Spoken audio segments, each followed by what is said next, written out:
to Larry King Live. I'm your host Larry King, and tonight we will be speaking with Sarah Palin. Sarah, everyone is wondering, what are your plans for running for President of the United States in the coming election? You betcha. Okay, well that wasn't a yes or no question, but okay. You betcha. Moving on. Sarah, you have become one of the most outspoken members of the Republican Party in the recent years. And there is no doubt you played a key role in the last election.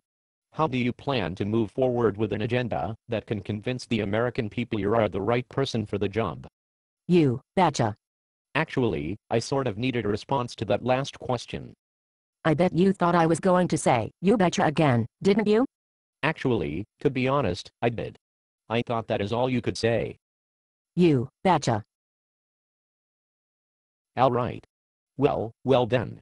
Can you tell me what the best parts of America are to you? We believe that the best of America is not all in Washington, D.C.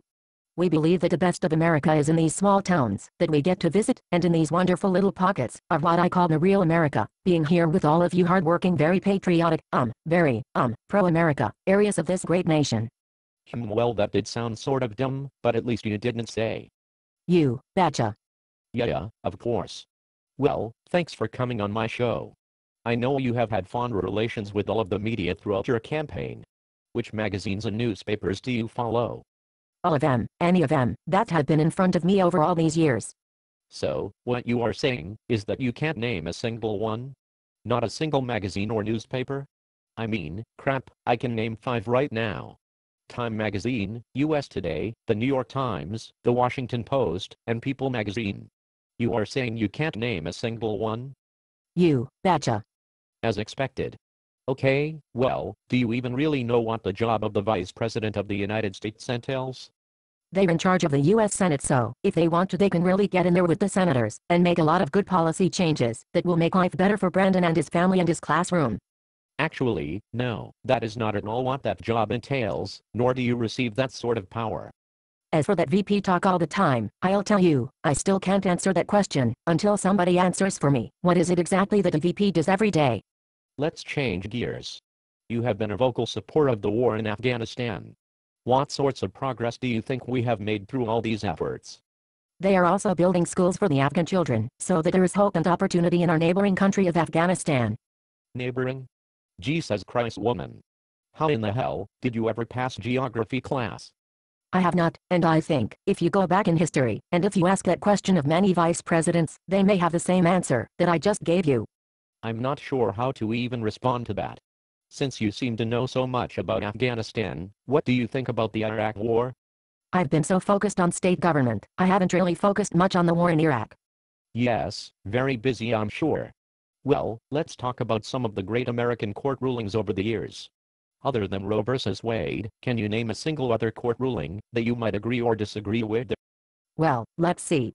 There's, of course, in the great history of America rulings there have been rulings. Yes. Like? Such as? I'll try to find you some, and I'll bring them to you. I can't wait. No. Seriously, I can't. Do you have any idea how old I am? I could literally up and die in the middle of this interview, and in a way, I sort of wish that I would. But then again, we don't always get what we wish, do we? You betcha. Only dead fish go with the flow. Wow, I have never contemplated my own mortality as much as I'm right now. And in fact, just when I had thought that I couldn't become any more suicidal, you say something else. Where in the hell do you come up with this stuff? Who calls a shot like that? Who makes a decision like that? It's a disturbing trend. A disturbing trend indeed. You know, out of all the guests I have had on this show, you might be one of the most ignorant, misinformed people I have had on here, and that is really saying something, if you look at the extensive list of guests that I have had over the decades. Do you refute or agree with these allegations? You betcha. Right. It's like, every time I hear you say that, I expect to hear a golly gee willikers followed by well gee shucks. I just don't understand it. Did your parents neglect you as a child and force you to watch Leave It to Beaver reruns all day or something? I mean, who talks like that? Especially an elected official? Left on a athlete, warmth for rain in Juneau tonight. No drought threat down here, ever but consistent rain reminds us, no rain? No rainbow. Wow, that was almost as deep as it was shallow. Interesting. Let's try something topical. You have also been a long-time supporter of a total ban on abortions. However, what are your feelings about radical terrorists that bomb abortion clinics?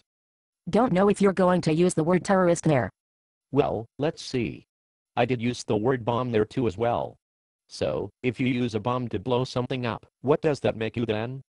I would hope at least that those protesters have the courage and the honor of thanking our veterans for giving them the right to protest. Right to protest? Holy crap. That is about as extreme of the protest as you can get, blowing the crap out of something with a bomb.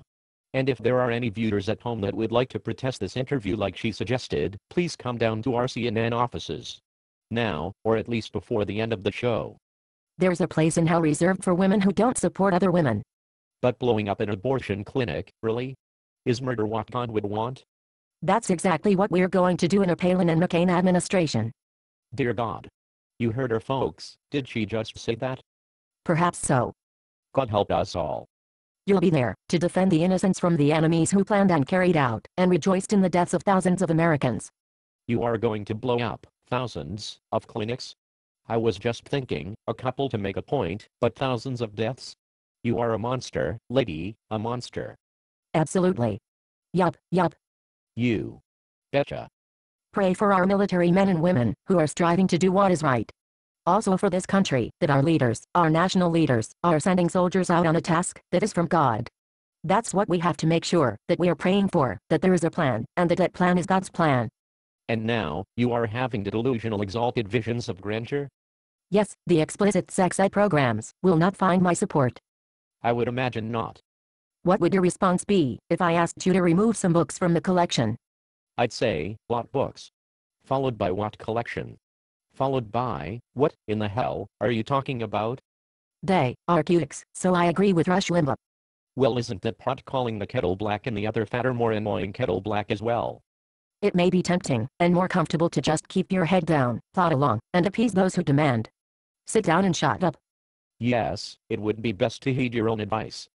I'm like, okay, God, if there is an open door for me somewhere, this is what I always pray. I'm like, don't let me miss the open door. Show me where the open door is. Actually, there are several within short sprints reach, including the emergency exit immediately behind you. You are more than welcome to make quick use of those, encouraged even.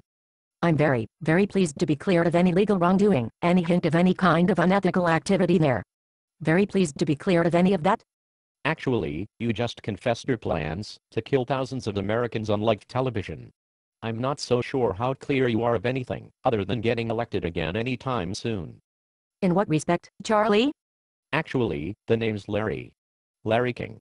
I sort of said that already at the start of the show. I used to be known in my earlier days as Leisure Suit Larry. Oh, those were the days.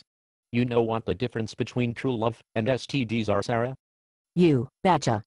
No, it's that STDs last forever, and they itch really badly, and leave these bumps on my genitals. Not that I know personally or anything. My friends told me about it, or I mean I saw it on television one time.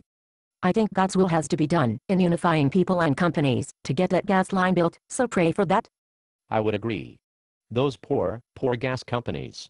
I mean, how will they ever survive and make a profit?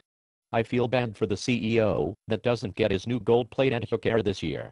Although I only say that out of jealousy, since my raises have been lean these last few years, and I had to sell my personal stash from the dungeon, I mean basement. Politics isn't just a game of clashing parties and competing interests. Seems to me that is precisely what it is. I didn't get into government to do the safe and easy things. I noticed. I never really set out to be involved in public affairs, much less to run for this office. But then, wait, now you have me confused, my brain hurts. You know what, this interview is over. I'm done, this was the worst interview ever. I quit, you guys can suck my balls. Tell Wolf Blitzer he can have this damn job, screw you guys, I'm going home.